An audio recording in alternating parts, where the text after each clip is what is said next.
नमस्कार दोस्तों, स्वागत है आपका हमारे YouTube channel green organic India पर। और आज हम बात करेंगे गुड़मार की खेती के बारे में, जिसको कि मिरेकल फ्रूट भी कहा जाता है। जिम्नेमा स्टाइलवेस्ट्रे एक औषधीय पौधा है जिसको गुड़मार, मधुनाशिनी, शुगर डिस्ट्रॉयर, काऊ प्लांट या मिरेकल फ्रूट के जैसे नामों से भी जाना जाता है। यह दुनिया में सबसे ज़्यादा दूसरे नंबर पर बिकने वाला औषधीय पौधा है जिसका कि खर्च कम है और खेती करना बहुत आसान है। इसको गुड़मार इसलिए कहा जाता है क्योंकि इसमें ट्राइटरपेनॉइड्स और सैपोनिन नाम के केमिकल्स होते हैं जो कि मिठास को ख़त्म करते हैं। इसकी एक पत्ती अगर आप खाओगे तो उसके बाद कोई भी मीठी चीज़ अगर खाते हो तो बिल्कुल फीकी लगेगी, और ये असर इसका टेम्परेरी होता है, कुछ समय के लिए होता है। इसकी वजह से इसका इस्तेमाल ब्लड शुगर को घटाने में किया जाता है। इसका इस्तेमाल वजन कम करने के लिए, पाचन शक्ति को बढ़ाने के लिए, आँखों के रोगों, पीलिया, अल्सर और दमा को ठीक करने की दवाइयों में किया जाता है।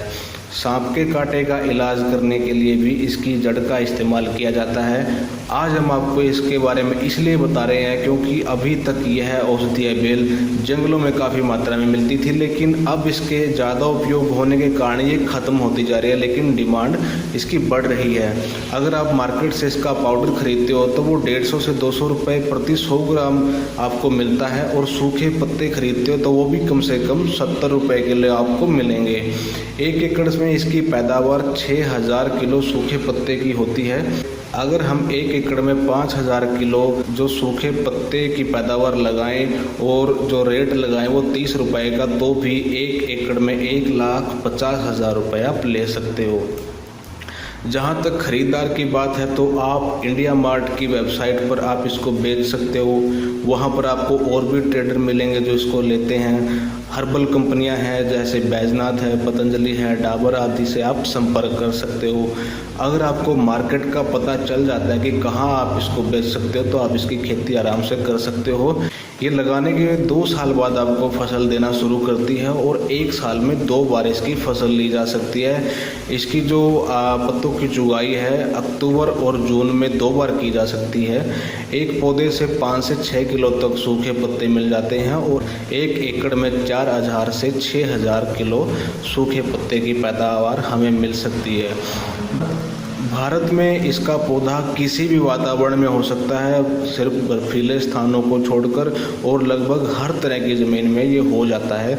इसको बीज व कटिंग दोनों तरीक़ों से लगाया जा सकता है। बीज को लगाने से पहले आप 24 घंटे तक ठंडे पानी में उसको भिगो कर रखिए, और कटिंग अगर लगा रहे हो तो हार्डवुड कटिंग लेनी चाहिए जो कि कम से कम 10 से 15 मिलीमीटर की जो मोटाई हो, और उसके अंदर 3 से 4 नोड हो। इसको लगाने का सही समय मार्च और जुलाई का महीना है। लगाने से पहले आप खेत में जो है 1500 किलो गोबर की गली सड़ी खाद डालें तो ज़्यादा फ़ायदा होगा, पैदावार अच्छी होगी। बीज अगर आप लगाते हैं तो नर्सरी में 1.5 से 2.5 सेंटीमीटर की गहराई में इसको बोना चाहिए, और करीब 21 दिन लगते हैं इसको अंकुरित होने में। अंकुरित होने के 35 से 40 दिन बाद आप पॉलीथीन के बैग में इनको लगा सकते हो वहाँ से निकाल कर, और आधी मात्रा में जो पॉलीथीन के अंदर जो मिट्टी है और जो गोबर की खाद होती है उसमें इसको लगाना चाहिए। उसके बाद अच्छी तरह से तैयार और समतल खेत में जिसमें कि 30 दिन पहले ही आपको गड्ढे बना लेने चाहिए, और पौधे से पौधे की दूरी जो है 50 सेंटीमीटर, लाइनों से लाइनों की दूरी 50 सेंटीमीटर रखनी चाहिए। इसकी जो बेल होती है उसको सहारे की आवश्यकता होती है, इसलिए बांस के डंडे आप खेत में लगा सकते हो। जहाँ तक पानी की बात है तो गर्मियों में 10 से 15 दिन में पानी देना आवश्यक है, लेकिन पानी नहीं खड़ा होना चाहिए, और बरसात के मौसम में पानी देने की आवश्यकता नहीं होती है। अगर इसकी खेती के बारे में कुछ और जानना चाहते हैं तो आप कमेंट्स में लिख सकते हैं। Thanks for watching green organic India.